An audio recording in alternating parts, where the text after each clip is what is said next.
అనిల్ కుమార్ యాదవ్ ఏమో బీసీల మీద దాడులు చేస్తున్నారు, బీసీ ఓట్ బ్యాంక్ అంతా ఇటొచ్చిందని చెప్పి వాళ్ళ మీద దాడులు చేస్తున్నారు ఆయన అంటున్నాడు.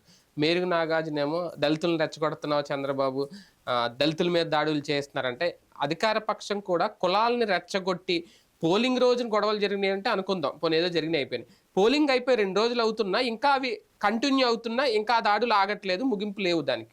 చెప్తున్నాను కదా, ఇంకా పెరుగుతాయి.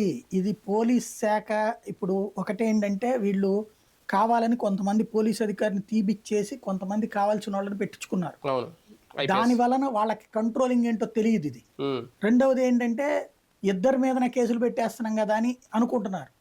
కానీ ఇక్కడ బేసిక్ ఏంటంటే మళ్ళీ తేనె తొట్ట కదిలించారు, ఫ్యాక్షన్ తేనె తొట్టలు కదిలించారు. ఎప్పుడైనా సరే మీకు గుర్తుపెట్టుకోండి, అంటే ఈ మాట అంటే బాగోదు కానీ ఒక పోలీస్ అధికారి గతంలో ఈ ఫ్యాక్షన్కి సంబంధించినటువంటిది పల్నాడు ప్రాంతంలో ఫ్యాక్షన్కి సంబంధించినప్పుడు అన్నప్పుడు ఓ పోలీస్ అధికారి ఈ ఫ్యాక్షనిజం కంట్రోల్ కావాలంటే ఎట్లా అండి, మీరు ఎందుకని చేయలేకపోతున్నారు అన్నప్పుడు మామూలుగా మేము కంట్రోల్ చేస్తున్నాం అదంతా అయిపోయాక ఆఫ్ ద రికార్డులో అతను అన్న మాట ఏంటంటే, మా ఆడాళ్ళ వల్ల ఇదంతా జరుగుతుందండి.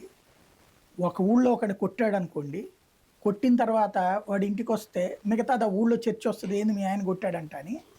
నువ్వేం మగాడివిరా అంటది ఇంట్లో భార్య. అందుకోసం వీడు మళ్ళీ ఆయన కొట్టి రావాలి, కొట్టకపోతే వాడు మగాడే కాదంటది పెళ్ళాము. లేదు చుట్టుపక్కల వాళ్ళు పుసిక్కి నవ్వుతారు, చుట్టుపక్కల లేడీస్ కూడా.